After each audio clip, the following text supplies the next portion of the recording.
اپنی ذات سے نیکیوں کو انجام دینا ایک مستقل فریضہ ہے، ذمہ داری ہے۔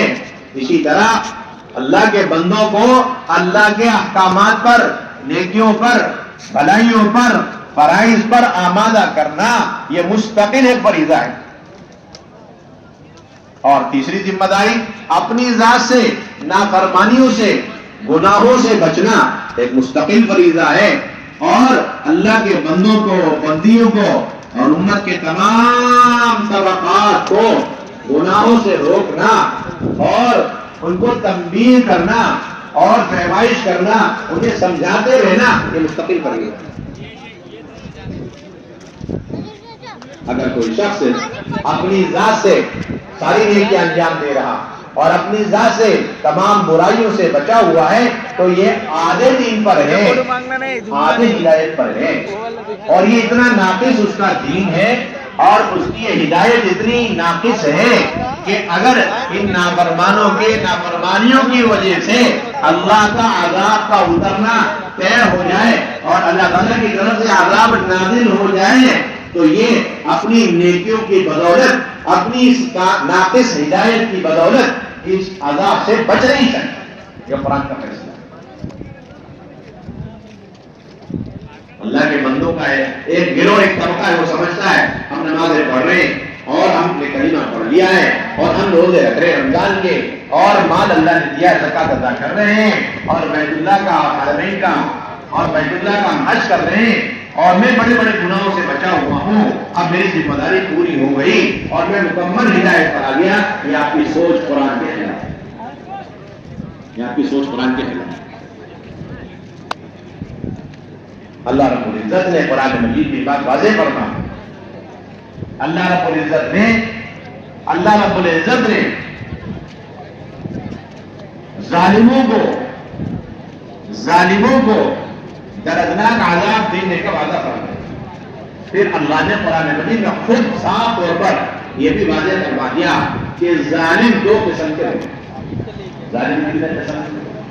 دو قسم کے ہیں۔ ظالم کی ایک قسم وہ ہے جو براہ راست اللہ تعالیٰ کی نافرمانی میں مبتلا ہے، براہ راست اللہ کی نافرمانی کر رہے ہیں، ظالموں کی ایک قسم ہے۔ اور دوسری قسم وہ ہے کہ جو اللہ کے ان نافرمان بندوں کو دیکھتے ہوئے ان کو نافرمانی سے روکنے کی کوشش نہیں کر رہے۔ اللہ کا اٹل فیصلہ ہے کہ یہ بھی ظالم ہے اور جب عذاب آئے گا تو ان دونوں ظالموں کو دردناک عذاب میں برابر مبتلا کرے۔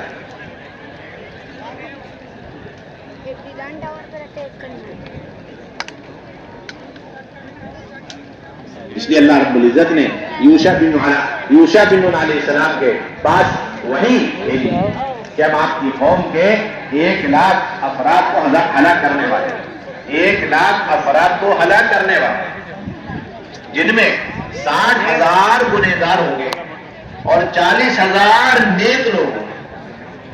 ظاہر سی بات ہے، یہ بات آپ بھی سنتے ہیں اور سننے کے بعد فوراً آپ کے دل میں سوال پیدا ہوگا کہ 60,000 گنہگاروں کو عذاب میں گرفتار کرنا تو معقول بات ہے، سمجھ میں آنے والی بات، لیکن 40,000 نیک لوگوں کو عذاب میں مبتلا کرنے کی کیا وجہ ہے؟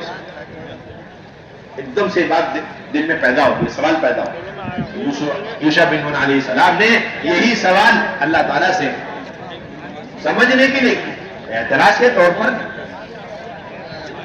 کہ 40,000 نیک لوگوں کا کیا قصور؟ تو اللہ رب العزت نے دوبارہ وحی کے ذریعے سے یہ ارشاد فرمایا کہ یہ 40,000 نیک لوگ نیکیاں کر رہے تھے اور یہ خود گناہ نہیں کر رہے تھے، لیکن یہ ان 60,000 لوگوں کے ساتھ اٹھتے بیٹھتے تھے جو ہر وقت میری نافرمانی میں تھے اور ان کی نافرمانیوں کو دیکھ کر ان کو ہاتھ سے بھی نہیں روکا، زبان سے بھی نہیں روکا، بلکہ ان نافرمانیوں کی وجہ سے ان کی پیشانی پہ بن بھی نہیں پڑے، ان کو ذرا بھی ناگواری نہیں ہوئی۔ اس لیے یہ خود مستقل گنہگار ہے، نافرمانی کو نہ ختم کرنے اور نہ روکنے کی وجہ سے یہ مستقل ایک نافرمانی ہے اس لیے ان دونوں قسم کے لوگوں کو ہم عذاب میں برابر مبتلا کریں گے اور ہلاک کریں گے.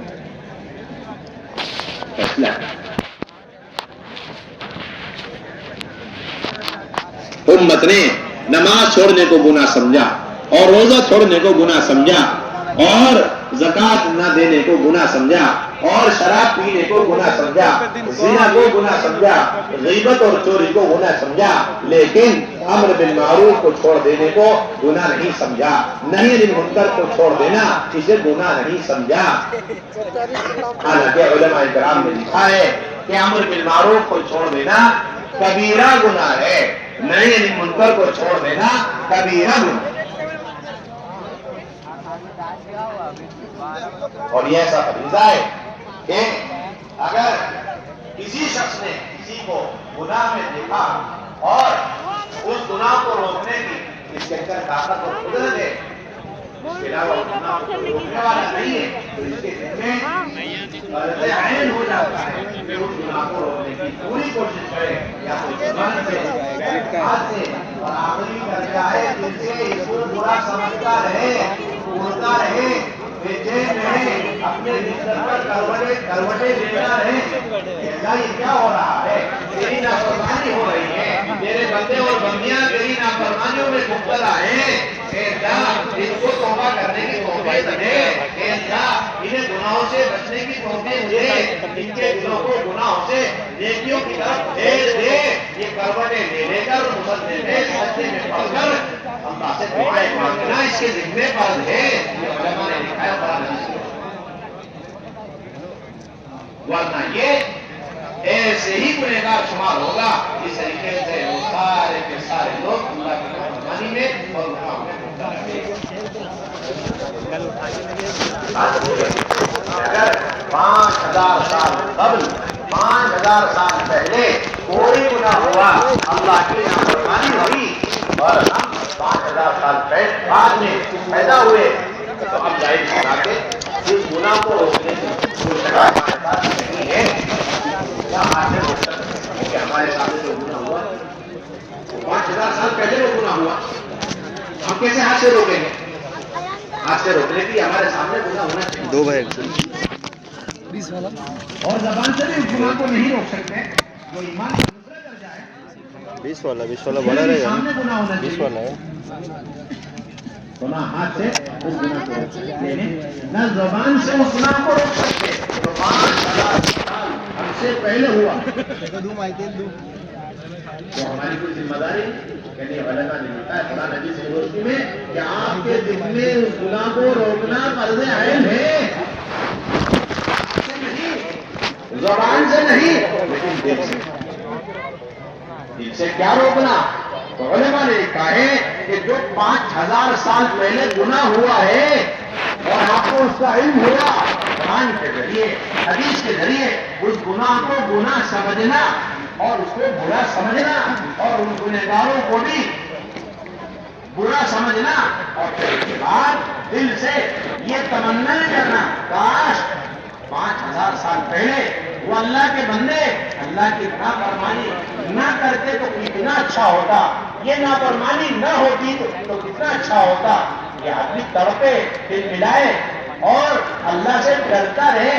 یعنی کہ 5000 سال پہلے تیری نافرمانی ہوئی اور اس نافرمانی کی وجہ سے تو نے اس قوم کو تباہ و برباد کیا.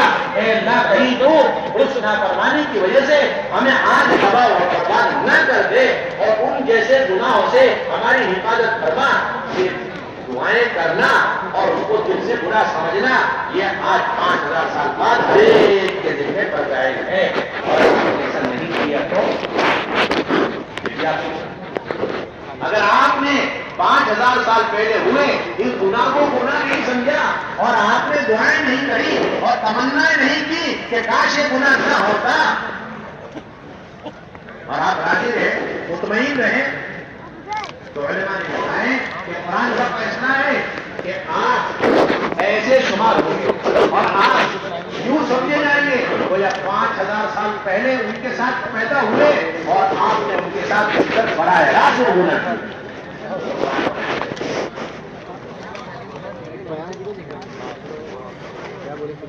کیا. میرے بھائیوں دوستوں بزرگوں، ہمیں ان گناہوں کی نحوست کا اندازہ نہیں، اپنے حج اور عمروں پر بڑا ناز ہے، بڑا اطمینان ہے، اور جو چاروں طرف اللہ کی نافرمانیاں ہو رہی ہیں، اللہ کے بندے اور بندیاں اللہ کی نافرمانیاں کر رہے ہیں، اس سے ہم بہت مطمئن ہو کر بیٹھے ہوئے ہیں۔ یہ اطمینان کی کوئی چیز نہیں، یہ ڈرنے کی چیز ہے، خوف کی چیز ہے، دہشت کی چیز ہے۔ آپ اندازہ لگائیں، حدیث کے اندر آتا ہے، علماء نے لکھا ہے، اگر کوئی قوم کسی نافرمانی کی وجہ سے، کوئی قوم کسی نافرمانی کی وجہ سے کسی زمانے میں اور کسی دور میں ہلاک ہوئی ہے، کسی عذاب میں اس قوم کو اللہ تعالیٰ نے ہلاک کر دیا ہے، علماء نے فیصلہ سنایا، حدیث کی روشنی میں سنایا کہ آج کے زمانے میں کسی کے لیے جائز نہیں کہ ان لوگوں کی بستیوں سے آپ گزرے۔ کس سے گزرے؟ ان لوگوں کی بستیوں سے گزرے جو لوگ کسی بھی گناہ کی وجہ سے اللہ تعالیٰ کے عذاب میں مبتلا ہوئے اور ہلاک کر دیے گئے، ایسے بستی میں داخل ہونے کی بھی اجازت نہیں۔ آپ بہت غور سے اس بات کو سمجھیں، اللہ کرے بات ہماری سمجھ میں آ جائے، ہمیں ابھی تک گناہوں کے نحوست اور اس کے برے اثرات کا احساس تک بھی نہیں۔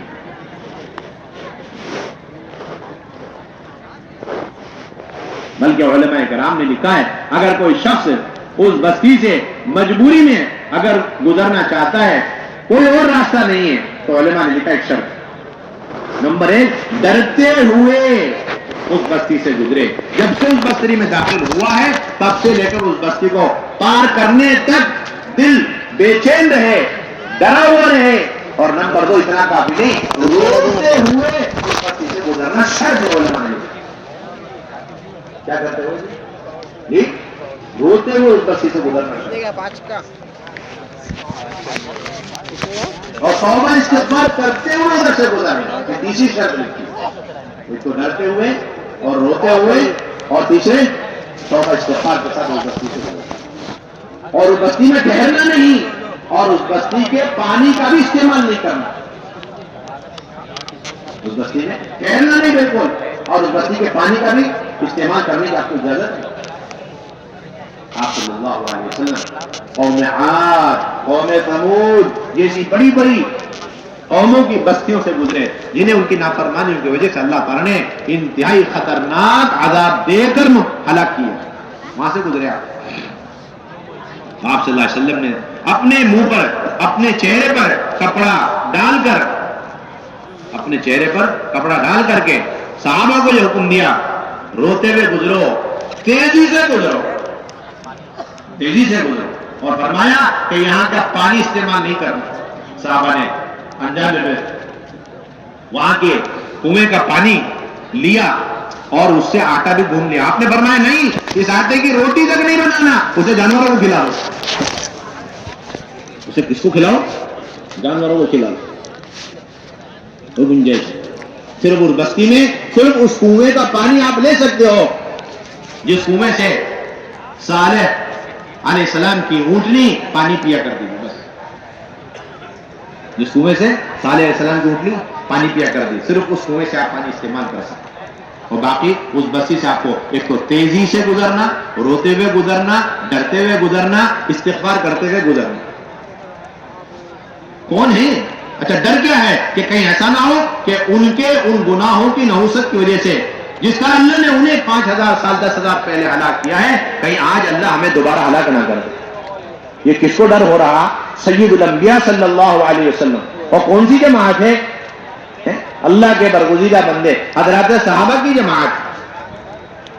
آپ اندازہ لگائیں کہ جب سید الانبیاء صلی اللہ علیہ وسلم جیسی ہستی اور حضرات صحابہ جیسی مقدس جماعت وہ ایسے گناہوں کی بستیوں سے ایسے ڈرتے ہوئے گزر رہے ہیں اور گھبرائے ہوئے ہیں، تو آپ اندازہ لگائیں کہ ہمارا کیا ہوگا جب ہمارے سامنے ایک نہیں دو نہیں کروڑوں لوگ، مرد عورتیں جوان بوڑھے، اللہ کے فرائض کو چھوڑ کر کے نافرمانیوں میں مبتلا ہو، ہمارے لیے پھر کیا گنجائش رہ جاتی ہے کہ اب ان کے درمیان اطمینان کے ساتھ زندگی گزاریں؟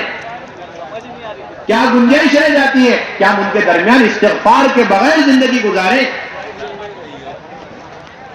ہمیں کتنا کرنا چاہیے اور ہمیں اللہ سے کتنا توبہ استغفار کرنا چاہیے 24 گھنٹے ان نافرمانیوں پر جو ہمارے چاروں طرف اور ہمارے ارد گرد ہمارے قریب اور پڑوس میں اور دور دراز علاقوں کے اندر ہو اور ہم اپنی آنکھوں سے دیکھیں۔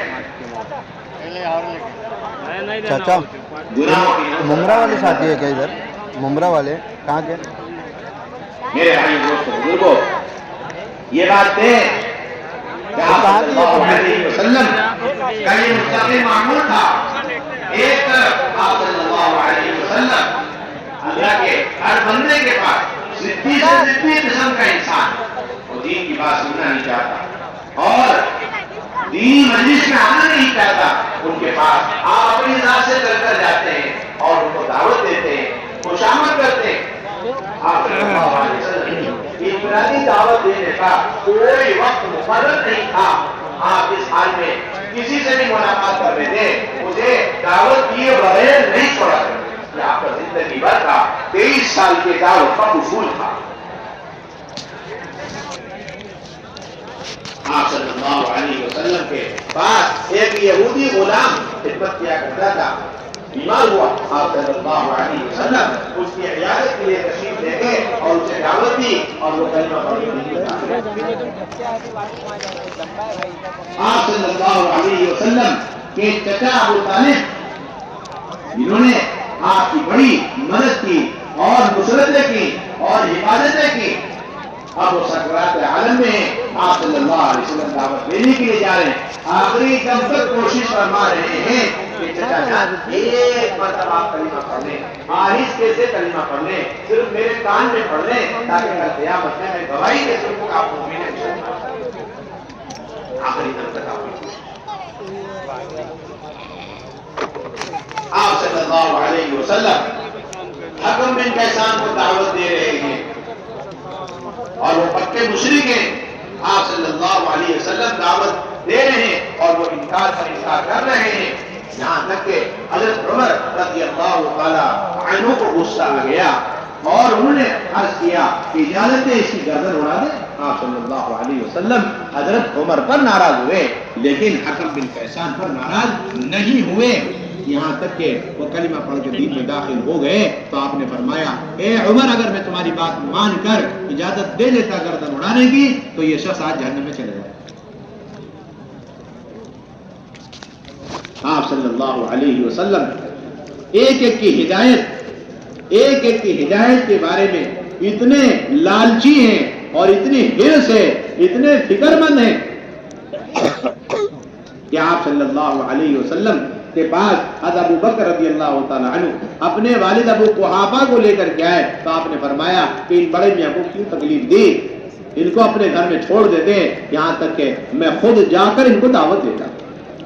یہ جذبہ آپ صلی اللہ علیہ وسلم کے اندر، آپ صلی اللہ علیہ وسلم نے اپنی امت کو اور امت کے ایک فرد کو دعوت دینے کا کوئی موقع حاصل جانے نہیں دیا۔ یہ پوری سیرت بری ہے، کوئی تکلیف دے رہا ہے، برا بھلا کہہ رہا ہے، آپ دعوت دیتے جا رہے ہیں۔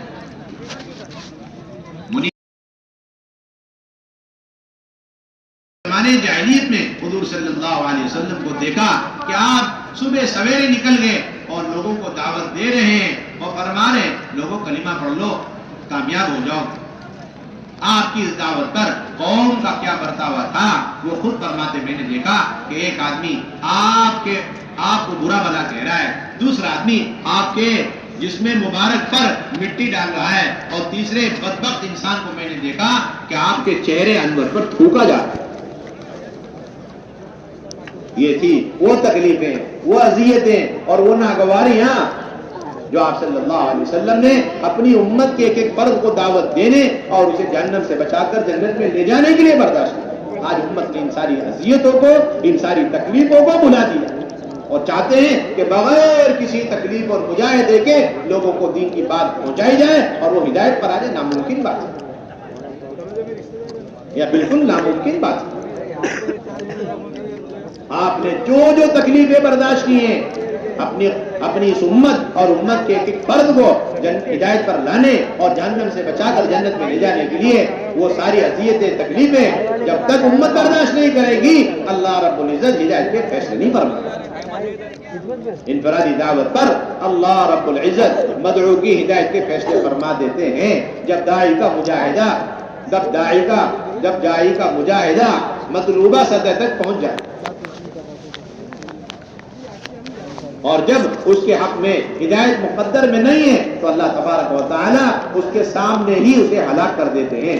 آپ صلی اللہ علیہ وسلم نے ایک مشرک کو دعوت دینے کے لیے اپنے ایک صحابی کو بھیجا، انہوں نے جا کے دعوت دی تو وہ سوال کرنے لگا کہ تمہارا معبود اور تمہارا خدا کس چیز کا بنا ہوا ہے؟ لوہے کا، لکڑی کا، پیتل کا، تانبے کا، سونے کا، چاندی کا، کس چیز کا بنا ہے؟ وہ صحابی واپس آ گئے، آپ نے دوبارہ بھیجا، اس نے وہی سوال کیا، وہ صحابی واپس آ گئے، آپ نے دوبارہ بھیجا، اس نے وہی سوالات کیے، تیسری مرتبہ جب اس شخص نے یہ سارے سوالات کیے وہ صحابی فرماتے ہیں کہ میں نے اپنی آنکھوں سے دیکھا اللہ رب العزت نے بادل کا ایک ٹکڑا اس کے اوپر گرا کر کے اس کی کھوپڑی اڑا دی۔ یہ اللہ کی براہ راست مدد آتی ہے جب بندہ اللہ کے بندوں تک دین کی دعوت پہنچانے میں نبیوں والا طریقہ اختیار کرتا ہے اور مجاہدے اور تکلیفیں اذیتیں برداشت کرتا ہے۔ یہ قیامت تک کی سنت ہے۔ آپ صلی اللہ علیہ وسلم کو معلوم ہوا کہ کفار مکہ حرم شریف میں بیٹھے ہوئے ہیں اور وہ مجھے بلا رہے ہیں۔ آپ صلی اللہ علیہ وسلم اس گمان سے ان کے پاس تیزی سے گئے، شاید دین اسلام قبول کرنے کے لیے وہ لوگ تیار ہو چکے، لیکن وہ جب گئے تو انہوں نے انکار کر دیا۔ پھر انہوں نے پرانی باتیں بیان کرنی شروع کر دی۔ انہوں نے کہا ہمارے کچھ مطالبے آپ اسے پورا کریں تو ہم آپ کی بات مانیں گے۔ کیا مطالبہ؟ کہ اس مکے کی ان پہاڑیوں نے ہمارا جینا تنگ کر رکھا ہے، ہماری زندگی تنگ کر رکھی ہے، آپ اپنے رب سے دعائیں کریں کہ مکے کی پہاڑیاں ہٹا دیں یہاں سے اور پھر یہاں باغ لگ جائے اور یہاں نہریں چلیں اور یہاں قلعے اور محلات تعمیر ہو جائیں۔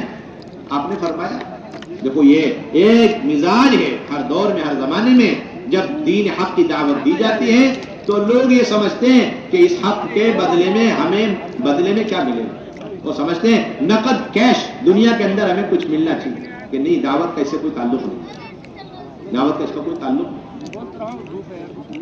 یہ باطل خیال ہے اور اہل باطل کا مزاج ہے کہ وہ کہتے ہیں کہ اگر ہم آپ کا ڈیمانڈ اور آپ کا مطالبہ پورا کریں اور آپ کی بات مان لیں تو اس کے بدلے میں دنیا میں ہمیں کیا ملے گا۔ آج مسلمان کے ذہنوں میں بھی یہ بات ہے، وہ کہتا ٹھیک ہے میں چلے میں جاتا ہوں لیکن یہ بتاؤ کہ میرے کاروبار کا کیا ہوگا۔ وہ کہتا ہے کہ کمانا فرض ہے، علماء سے پوچھے کمانے کا کون سا درجہ فرض ہوگا۔ ایک آدمی نے اتنا کمایا ہوا ہے کہ نہ جانے کتنی نسل بیٹھ کر کے کھاتی رہے گی، پھر بھی کہہ رہا کمانا فرض ہے۔ اس کو نماز اس درجے میں فرض یقین نہیں کر رہا، زکوٰۃ کی فرضیت کا اس درجے میں اسے احساس نہیں ہے، لیکن کمانے کا اسے اتنا احساس ہے۔ علماء کرام نے لکھا ہے کمانے کا کون سا درجہ فرض عین ہوتا ہے، آپ سنو اچھی طرح۔ ایک دن اللہ کی عبادت کرنے کے لیے اس کو ایک دن اللہ تعالیٰ کے حقوق اور اللہ کی عبادت کرنے کے لیے جتنی جسمانی طاقت قوت چاہیے اور اس کے لیے جتنی غذا چاہیے اتنی مقدار میں کمانا بس فرض ہے۔ آج کے دن اللہ کا حکم 5 وقت کی نماز ہے یا اس کے علاوہ کوئی فرض ہے، اس کو ادا کرنے کے لیے جتنی جسمانی طاقت چاہیے اس کے بقدر کمانے میں لگنا بس اتنا فرض ہے۔ یا آپ کے اوپر کوئی قرضہ ہے تو اس قرضے کی ادائیگی کے بقدر کمانے میں لگنا فرض ہے، یا پھر آپ کے ذمے اللہ کے کچھ بندوں کے حقوق ہیں، ماں باپ کے حقوق ہیں، اپنے بیوی بچوں کے حقوق ہیں، ان کے حقوق کی ادائیگی کے بقدر کمانے میں لگنا فرض ہے۔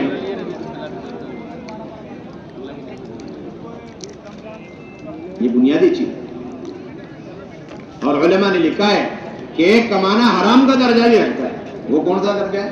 کہ اس کی ساری ضرورتیں پوری ہو گئی، اس کی ساری حاجتیں پوری ہو چکی، لیکن صرف وہ مالدار ہونے کے لیے کما رہا ہے، لوگ مجھے بڑا ارب پتی کھرب پتی کہیں، اس نیت سے کما رہا ہے۔ علماء نے کہا، علماء نے فرمایا تو یہ اس کی کمائی حرام کی ہے، اگرچہ اس نے لین دین شریعت کے مطابق کیا۔ صرف اس نیت کی وجہ سے اس کی کمائی حرام کی ہوتی ہے، اس نیت کی وجہ سے اس کی کمائی.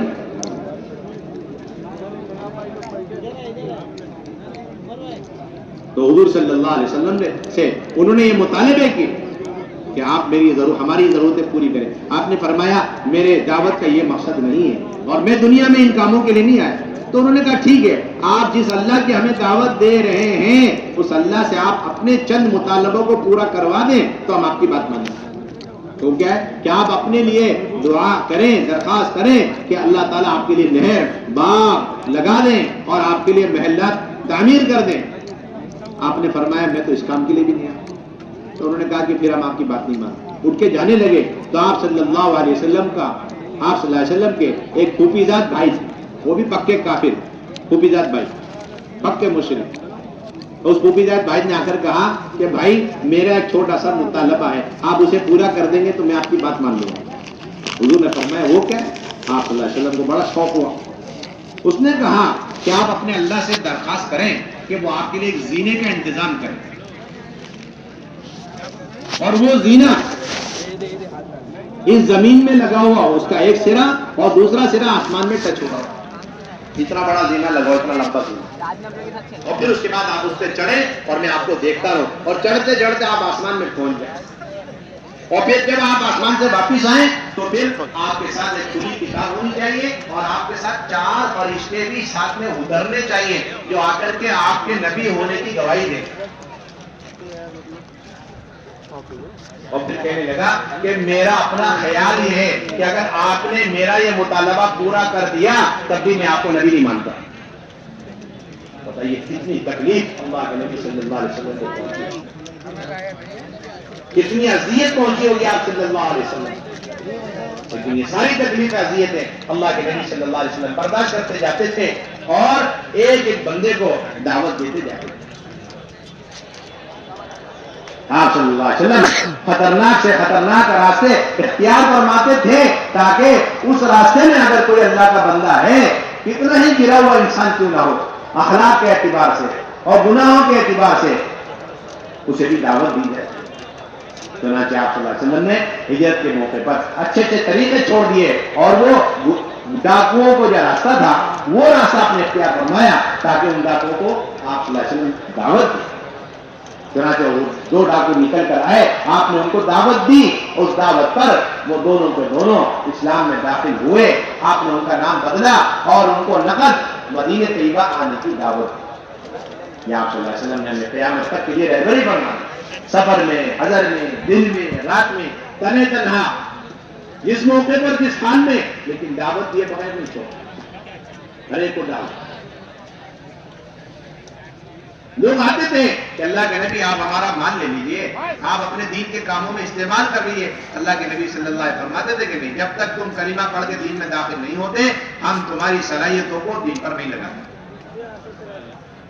تمہارا مال ہم دین کی نسبت پر استعمال نہیں کرتے. آپ صلی اللہ علیہ وسلم بدر کے لیے تشریف لے جا رہے ہیں، سواری کی کمی ہے، انتظامات کی کمی ہے. ایک مشرک پیچھے سے آیا وہ کہنے لگا اللہ کے نبی میں آپ کی مدد کرنا چاہتا ہوں، میرے پاس سارے انتظامات، کتنی سخت حاجت ہے، کتنی سخت ضرورت ہے، افراد بھی کم ہے اور انتظام بھی کم ہے. ایسے موقع پر ایک آدمی کا مل جانا. لیکن آپ نے فرمایا کہ نہیں، پہلے کلمہ پڑھو. اس نے کہا میں کلمہ نہیں پڑھتا. آپ نے فرمایا تیری مدد کی ضرورت. پھر آپ آگے بڑھے، پھر وہ آیا پیچھے سے اللہ کے نبی میں آپ کی مدد کرنا چاہتا ہوں. آپ نے فرمایا کلمہ پڑھو. وہ کہتے ہیں کلمہ نہیں پڑھتا. آپ نے فرمایا پھر آگے بڑھے، پھر وہ پیچھے سے آیا اور کہنے لگا میں آپ کی مدد کرنا چاہتا ہوں. آپ اندازہ نہ کریں آج ایک مسلمان کی بھی یہ سوچ بن چکی ہے کہ وہ کہتا ہے میں نے بہت مال کمایا ہوا ہے اور میرا مال آپ لے لیجیے، خیر کے کاموں میں لگا دیجیے اور مجھے چھوڑ دیجیے میرے حال میں. آپ کا مزاج. تو میرے بھائیوں دوستوں بزرگوں، جب سے امت کے اندر سے انفرادی دعوت نکلی ہے اس وقت سے امت کے اندر ارتداد عام ہوا ہے. ہر فرد میں، ہر طبقے کے اندر آپ دیکھیں گے ایک بے دینی کی طرف رجحان، میلان، اللہ کی نافرمانی عام. ارتداد عام، جوان بوڑھے اور قوم کے قوم، بستیوں کی بستیاں، گاؤں کے گاؤں یہ دین سے نکلتے جا رہے ہیں کہ اس لیے کہ امت نے اس انفرادی دعوت کو چھوڑ دیا جو اس امت کا اہم ترین فریضہ ہے. گھر گھر کے اندر بے دینی ہے، اس لیے کہ دعوت کا عمومی سلسلہ ختم ہو گیا. ہر فرد امت کو اللہ رب العزت نے یہ فریضہ دیا ہے اور اس کام کا مکلف بنایا ہے کہ ہر شخص جو جہاں جس حال میں ہے وہ جس طرح اپنی ذات سے اللہ کے حکموں کا پابند ہے اور فریضے کا پابند ہے، اس طرح وہ دین کی دعوت دینے کا بھی پابند ہے. اللہ کی طرف سے حکم اور امر ہے. اور پھر اللہ رب العزت نے قیامت تک اس امت کی تعلیم اور تربیت کے لیے ایک سنت اور مسنون جگہ متعین کر کے عطا فرمائی ہے کہ جب تک یہ امت اس جگہ پر جمع نہیں ہوگی اس وقت تک امت کی ہدایت اور امت کی تربیت کا ہم تصور نہیں کر سکتے. اللہ رب العزت نے قیامت تک ان مساجد کو، ان مسجدوں کو امت کے ہر طبقے اور امت کے ہر فرد کی تعلیم اور تربیت کی جگہ بنا. جو شخص جتنا ان مساجد میں آ کر تعلیم کے اور ایمان کے حلقوں میں بیٹھتا چلا جائے گا اتنا اللہ رب العزت دور صحابہ کی طرح اس کی تربیت فرماتے ہیں. یہ بات بالکل غلط ہے کہ کہیں بھی کسی بھی جگہ بھی ایک مسلمان کی تربیت ہو سکتی ہے، اس کی اصلاح ہو سکتی ہے. نہیں میرے بھائی بزرگوں، اللہ رب العزت کی طرف سے یہ مسجدیں نمبر ہی نہیں نہیں ہو رہا ہے. نمبر کون سا آپ دیکھیں گے حضور صلی اللہ علیہ وسلم اپنے دور میں جو سخت دل اور پتھر دل انسان ہوتے تھے، ضدی قسم کے انسان ہوا کرتے تھے، انہیں مسجد کے اندر ٹھہرایا کرتے تھے، مسجد میں خیمے لگوا کر ان کا ٹھہرانے کا انتظام فرماتے تھے تاکہ مسجد کے ماحول سے، فرشتوں کے ماحول سے اس کے اندر نیکیوں کی استعداد پیدا ہو، اللہ کے حکموں کو پورا کرنے کی صلاحیت پیدا ہو، دین اسلام قبول کرنے کی استعداد پیدا ہو. رمضان کا مہینہ قبیلے ثقیف کو لوگ حضور کی خدمت میں حاضر ہوئے اور کہنے لگے کہ ہم نماز نہیں پڑھیں گے، زکات نہیں دیں گے، روزے نہیں رکھیں گے اور دین کی محنت نہیں کریں گے. آپ صلی اللہ علیہ وسلم نے یہ ساری باتیں سن کر ان کی تعلیم، ان کی تربیت کے لیے اور ان کے دل کو نرم کرنے کے لیے مسجد کے اندر خیمہ لگا. ان کو ایمرجنسی وارڈ میں رکھو. آپ لوگ جانتے ہیں نا وینٹیلیٹر آئی سی ہو تو ایمرجنسی کیس میں ڈالو، ان کا مکمل علاج ہونا ہے. کوئی لمحہ یہ مسجد اور ان کو ایمان کے حلقوں سے دیکھا ملے، علم کے حلقوں سے دیکھا ملے، فرشتوں کے فورم کی وجہ سے ان کے اندر استعداد پیدا ہو. چنانچہ چند دن گزرے اور انہوں نے روزے ہی رکھنے شروع کر دیے اور نمازیں شروع کر دی. ساتھی ایک فون لگا دو نا، یہیں پہ کوئی مل رہے نہیں ہے، فون لگا دو نا. نمبر ہی نیٹ ورک نہیں آ رہا.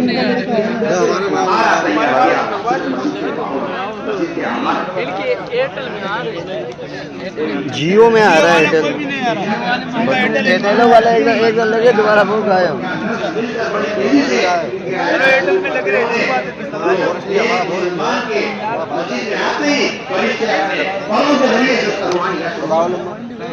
ڈبل 738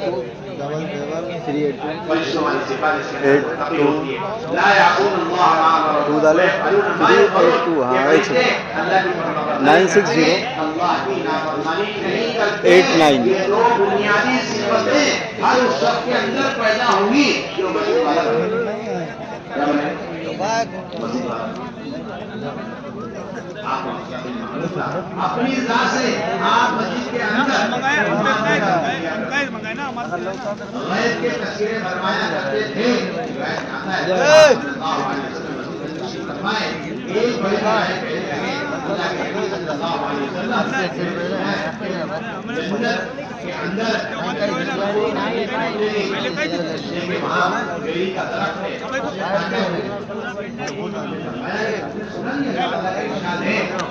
وہاں بیری کے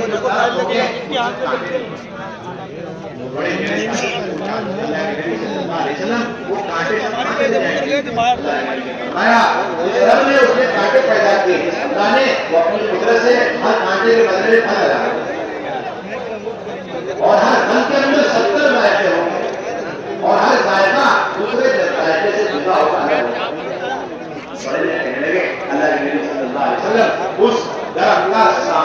جتنا وسیع ہوگا. آپ نے فرمایا ایک کوا ایک مہینے مسلسل جڑتا رہے تب بھی اس سائے کے کنارے نہیں پہنچ سکتا. اس درخت کا تنا کتنا چوڑا ہو. آپ نے فرمایا ایک اونٹ جوان تم پکڑو اور اسے چلاؤ دوڑاؤ اور وہ چلتے چلتے چلتے ہی بوڑھا ہو جائے اور پھر چلتا رہے چلتا رہے چلتا رہے یہاں تک کہ بالکل موت کے قریب پہنچ جائے, اس کی ہڈیاں گل کے گرنے لگیں. اتنا لمبا چل کر وہ اس درخت کا اس تنے کا ایک چکر نہیں کر سکتا. 887 دکھ رہا ہے لاسٹ میں. 887 لاسٹ دکھ رہا ہے. کیسی کیسی نعمتیں ایمان والوں کے لیے اپنے نیک بندوں کے لیے چھپا کے رکھی جس کے تذکرے کون فرمائے. آپ صلی اللہ علیہ وسلم مسجد میں بیٹھ کر اس کے تذکرے فرمائے. یہ امت کی تربیت کا سبب تھا. ایمان کے حلقے مسجد میں قائم کرنا, جنت دوزخ کے تذکرے کرنا, جسے امت نے بولا امت نے بولا. ہم اللہ معاف فرمائے امت کے خواص عوام سب کے سب اس غلط فہمی میں مبتلا ہو چکے کہ مسجد صرف اور صرف 5 وقت نماز پڑھنے کی ادا کرنے کی ضرورت اور مسجد کے اندر کمال یہ سمجھتے ہیں, مسجد کو آباد کرنا یہ سمجھتے ہیں خوب مسجدوں کو دنیا کی چیزوں سے بھر دو. کیا سمجھتے جتنی سہولتیں ہیں مسجد میں بھر دو تاکہ جو عبادت کے ذریعے تھوڑا سا بھی مجاہدے کرنے کا موقع مل رہا ہے وہ مجاہدہ بھی ختم ہو جائے. دنیا بھر کے سارے عیش و آرام, دنیا بھر کی ساری سہولتیں مسجد میں, اور پھر اپنے ہاتھ سے مسجدوں میں تالا مارو کہ وہ چوری کر رہے. کس کا لگا چوری کر رہے. اب یہ بندہ آ کر کے مسجد میں ایک ایک گھنٹے تک اپنی مسجد میں لگائی ہوئی چیزوں کے بارے میں تو مشورے کرے گا, لیکن اس مسجد میں ایک آدھا گھنٹہ ایمان اور علم کے حلقوں کے لیے فارغ کرنے کے لیے تیار نہیں ہوگا. یہ تو قیامت کی علامت ہے. مسجدوں کو آرائش کرنا اور مسجدوں کو مزین کرنا, آراستہ کرنا, یہ تو قیامت کی علامت ہے. بڑی بڑی مسجدیں بنانا اور اس کے اندر خوب زیب و زینت کی چیزیں لگا کر فخر کرنا, یہ قیامت کی علامت ہے.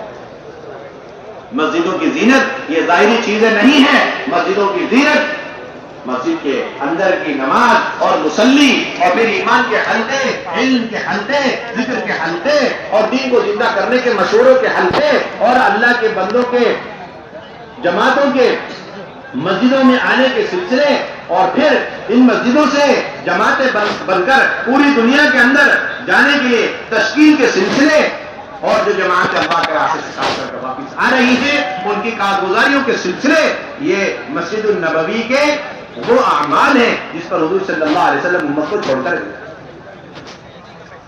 24 گھنٹے آپ صلی اللہ علیہ وسلم کے زمانے میں مسجدیں آباد تھیں اور اس کا مقصد کیا تھا؟ اس کا مقصد یہ تھا ہر مسلمان کے دل کی گہرائی میں اس بات کا یقین کامل اتر جائے کہ میرے ہر مسئلے کا حل مسجد کے اندر ہے. نہ میرے کاروبار سے میرے مسئلے حل ہو رہے, نہ میری تجارت سے میرے مسئلے کے حل ہو رہے, نہ میری ملازمت سے, نہ میری کارخانوں سے, نہ میری فیکٹریوں سے, نہ میری بینک بیلنس اور پراپرٹی سے, بلکہ میرے چھوٹے بڑے ہر مسئلے کا حل مسجد سے. اس کا تو یقین دور نبوت میں انسان تو انسان, جنگل کے جانوروں کو بھی اس کا یقین تھا کہ اپنے روزی روٹی کا مسئلہ حل کرنا ہے مسجد چلو. روایت میں کہ آپ صلی اللہ علیہ وسلم کے زمانے میں چند بھیڑیے جنگل سے نکل کر آئے. آپ نے دیکھ کر کہا یہ بھیڑیے اپنے راشن کے سلسلے میں آئے, اپنی روزی روٹی کا مسئلہ حل کرنے کے لیے آئے. بتاؤ کیا ہے؟ مشورہ کر رہے. جنگل کے درندوں کے روزی روٹی کا مسئلہ حل کرنے کے لیے مشورہ ہوا, اور وہ بھی اس یقین سے ہم مزید چلے جائیں گے ہمیں روزی کا مسئلہ حل ہو جائے. تو صحابہ نے عرض کیا اللہ کے نبی آپ جو طے فرما دیں. حضور صلی اللہ علیہ وسلم نے فرمایا جس کے پاس ایک ریوڑ ہے بکری کا وہ سال میں ایک بکری ان کے حوالے کر دے. صحابہ نے منع کر دیا, یا رسول اللہ ہم تو ویسے بھوکے, ہماری روزی روٹی کا ویسے مسئلہ ہے, بہت پریشان ہے, قحط ہے, تنگ دستی ہے, اس لیے یہ اتنی بڑی خوراک ہم نہیں دے سکتے. آپ نے فرمایا ٹھیک ہے, اچھی بات. ان بھیڑیوں کی طرف 3 انگلی سے اشارہ فرما کر یہ فرما دیا کہ تم جھپٹا مار کے ان کے ریوڑ میں سے نکال لو, وہ حلال ہے, اور صحابہ سے فرمایا اب تم اپنے ریوڑ کی حفاظت کرو. آپ اندازہ لگائیں جنگل کے درندے, ان کے اوپر کوئی شریعت لاگو نہیں ہوتی, وہ کسی چیز کے پابند نہیں ہے, حلال کے, حرام کے, کھانے میں, پینے میں کسی چیز کے پابند نہیں, آزاد. لیکن وہ مخلوق وہ اپنا روزی کا مسئلہ حل کرنے کے لیے مزید آ رہے ہیں. تو آپ سوچ سکتے ہیں جس زمانے میں ایسے جنگل کے درندے وہ اپنے روزی روٹی کے مسئلے کو حل کرنے مزید آ رہے ہیں, ایسے زمانے میں صحابہ جیسی جماعت وہ اپنے روزی روٹی کے مسئلے کو حل کرنے کے لیے مسجد کو چھوڑ کر کہیں اور جاتے ہوں گے, آپ سوچ بھی سکتے ہیں. لیکن آج مسلمان نے اللہ کے در اور گھر کو چھوڑا, اب در کی ٹھوکریں کھا. آپ دیکھو ایک گھر اللہ کے گھر کو چھوڑا اس مسلمان نے, آج در کی ٹھوکریں کھا.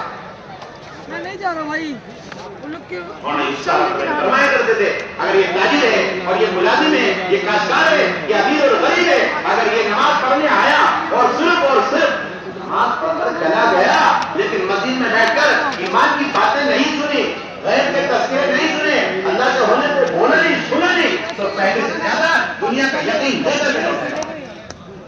ہمارا یوسف اپنا نہیں کرنا اسباب کا یقین لے کر کے کون سا یقین لے کر کے لوٹے, اسباب کا یقین, تجارت سے پلنے کا یقین, ملازمت سے پلنے کا یقین, پیسوں سے پلنے کا یقین, اپنی ڈگریوں سے پلنے کا یقین لے کر کے لوٹے. جس کی نمازیں بے جان ہوں گی, اس میں کوئی جان نہیں ہوگی, اور ان نمازوں کے ذریعے یہ سب اس کامیابی تک پہنچ نہیں سکتا.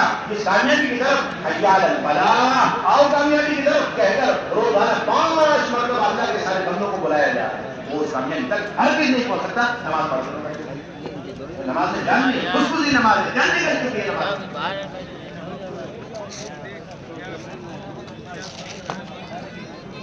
ایسا آدمی جھوٹ کو رہا ہوگا اللہ کے سامنے, دل راہوں کی طرف جھکا ہوا ہوگا. ایسا آدمی آخری وقت میں آیا, ایک گھنٹے کی نماز کا انتظار نہیں کر سکتا, اور اگر ایک منٹ اگر نماز میں تاخیر ہو گئی تو پھر ایسا آدمی امام کو بھی گھورنے لگے گا, اسے بھی برا لگا کرے. آپ کو پتہ ہے کہاں کے لیے جو ایک گھنٹہ بیٹھا ہوا ہے اور وہ کہاں آئے گا نہیں آئے گا, اور وہ کہاں کے ذریعے پہنچے گا نہیں پہنچا, کوئی امید نہیں, کوئی گارنٹی. وہاں تو گھنٹے بیٹھے ہوئے اور اللہ کے گھر میں 1 منٹ آگے پیچھے ہو جائے, آپ کو غصہ آ جائے. اس کا کام مطلب آپ کا یقین اللہ پر نہیں, آپ کی تجارت ہے.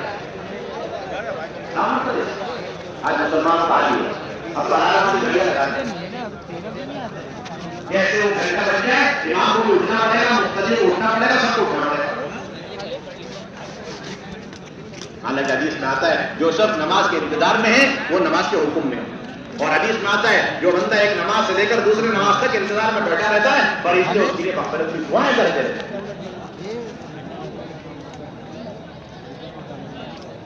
5 وقت کی نماز پڑھنے کی جگہ بھی مولانا یوسف فرمایا کرتے تھے یہ تو انسان کو انسان بنانے, ایک مسلمان کو سچا پکا مسلمان اور مومن بنانے کی جگہ بنانے. اور یہ کیسے ہوگا, صرف 5 وقت کی نماز نہیں ہوگا بلکہ 5 وقت کی نماز اور اس کے علاوہ ساری عبادتوں کو طاقتور اور جاندار بنانے کے لیے جو ایمان کے حق اللہ کے نبی نے قائم کیے, جو علم کے حق اللہ کے نبی نے قائم کیے, جو قرآن اور ذکر کے حق میں قائم کیے, اور پھر ان اعمال کو زندہ کرنے کے لیے جو مشورے اللہ کے نبی نے مسجد میں کیے اور اس کے لیے جو جماعتیں بنا کے تشکیل کر کے پورے عالم میں وہ سارے اعمال آپ کو مسجد میں دوبارہ زندہ کر دیں. جب آپ نمازیں پڑھتے رہیں گے اور نماز سے دور ہو جائیں گے, ایک وقت آئے گا نماز پڑھتے وہ آدمی نماز بھی چھوڑ دے گا, پھر آپ جا کے کہیں گے کیا بات ہے بھائی آپ نماز پڑھتے تھے. علماء نے لکھا ہے اگر آپ کے اس کہنے پر اس نے یہ پوچھ لیا کہ بھائی نماز تو میں نے اتنے دنوں پڑھی لیکن مجھے کچھ نظر نہیں آیا, یا اس نے یہ سوال کر دیا کہ بھائی تم نے نماز اتنے دنوں پڑھی تمہیں کیا نظر آیا, علماء نے کہا کہ یہ نکل جائے گا.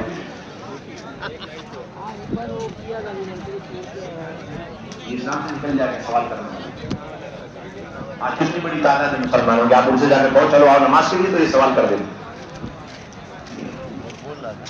نماز سے کیا ہوتا ہے, ہم کہتے ہیں نماز سے سب کچھ ہوتا ہے, تیری دکان سے کیا ہوتا ہے تو بتا دے, تمہیں کیا ملا اس دکان سے تو بتا دے.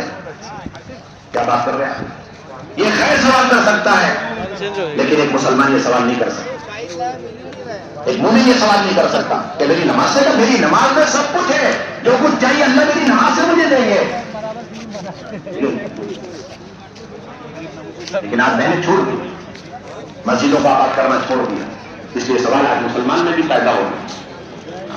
کہتے نماز سے کیا ہوتا ہے, ہم لوگ تمہاری دکان سے کیا ہوتا ہے, تجارت سے کیا ہوتا ہے, ملازمت سے کیا ہوتا ہے, تمہارے روپیے پیسے سے کیا ہوتا ہے. آج تک کسی کو پوچھیں جب قانون جیسے آدمی کا کچھ نہیں والا تمہارا کیا بننے والا, جتنا بڑا بنانے والا انسان کہ کہ اس کے خزانے کی کنجیاں لے کے چلنے والے پوری جماعت ہوتی تھی. ایک جتھا ہوتا تھا نوجوانوں کا کہ اس کے صرف خزانے کی کنجیاں لے کر جاتے تھے, ان سے وہ کنجیاں چابیاں اٹھائی نہیں جاتی تھی. آپ بتاؤ خزانے کا کیا ہو جب اس کے خزانے سے کوئی فائدہ نہیں.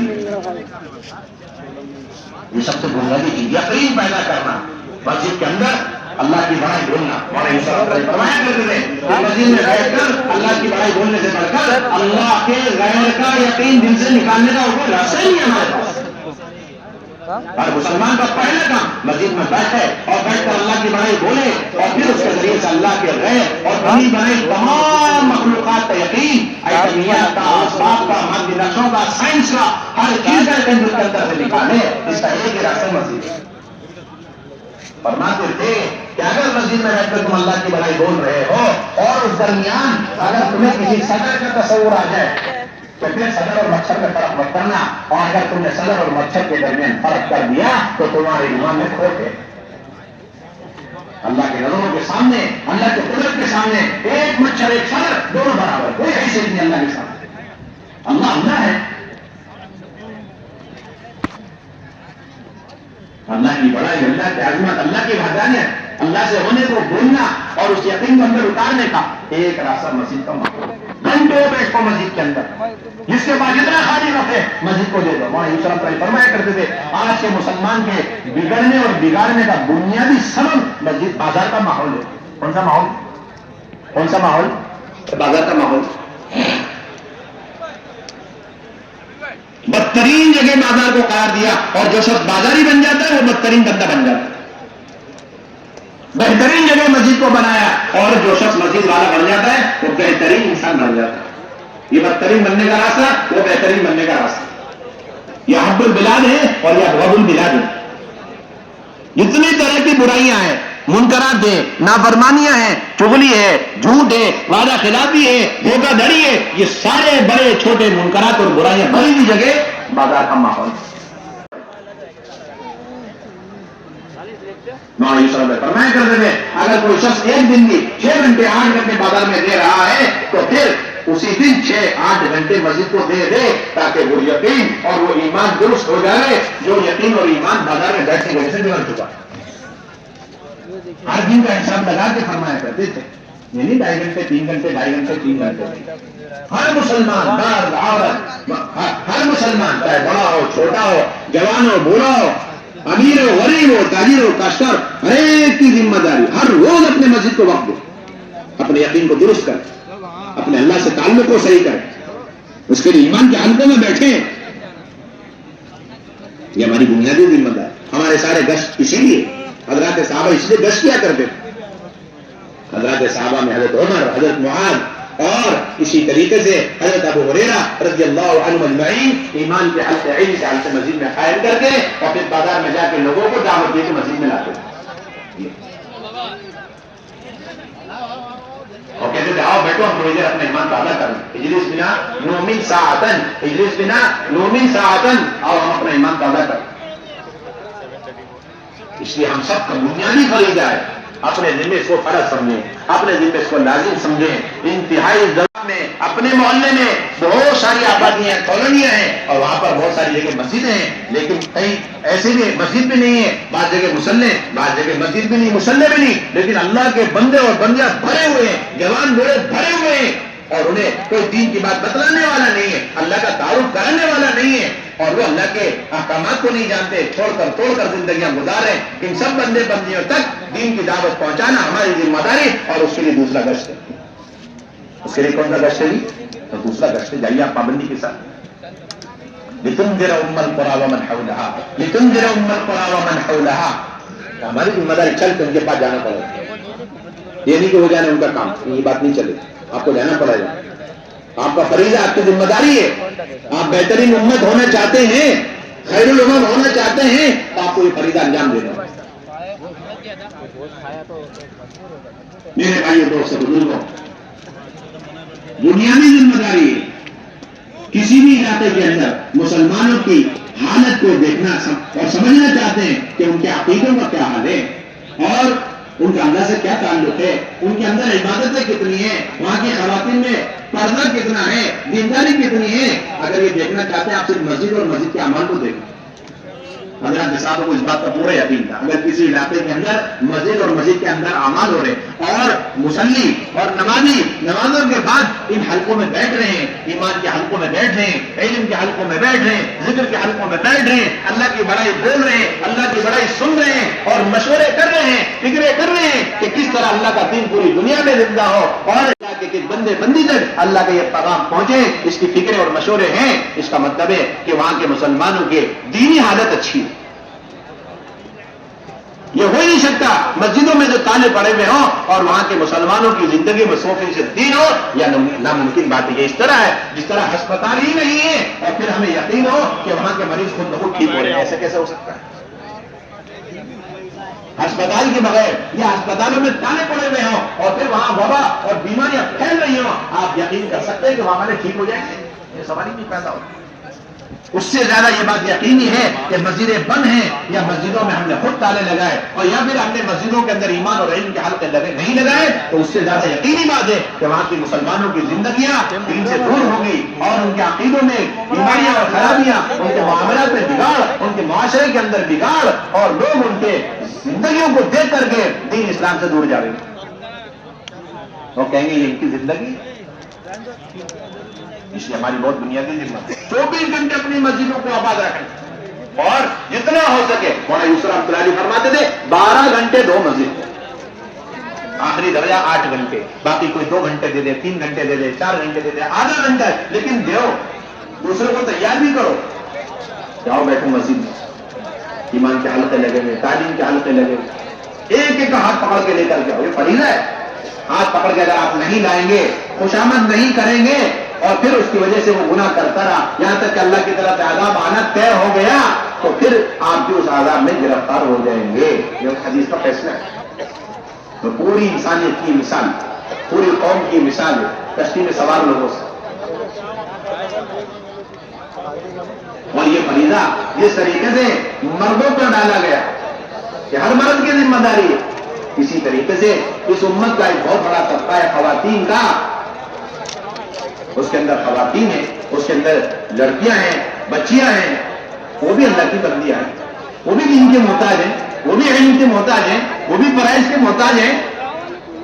تو اللہ رب العزت نے ان کو ویسے نہیں چھوڑا، بلکہ ان کی تعلیم، ان کی تربیت کے لیے اور انہیں صحیح راستے پر لانے کے لیے اللہ تعالیٰ نے کچھ اعمال دیے اور ان اعمال کے کرنے کا قیامت تک اس امت کے مردوں اور عورتوں کو گھروں کے اندر حکم دیا ہے اور اس پر واضح فرمائے کہ جب تک یہ امت اور امت کے خواتین ان اعمال کا گھر کے اندر پابندی اور اہتمام کریں گی، اللہ رب العزت اپنی قدرت سے ان کی تربیت کا انتظام کروائے. اللہ رب العزت نے ازواج مطہرات کو حکم دیا کہ اپنے گھروں کے اندر رہ کر قرآن کے حلقے لگاؤ، اپنے گھروں کے اندر حدیث کے حلقے قائم کرو. کیا حکم دیا؟ قرآن کے حلقے لگاؤ اور حدیث کے حلقے لگاؤ.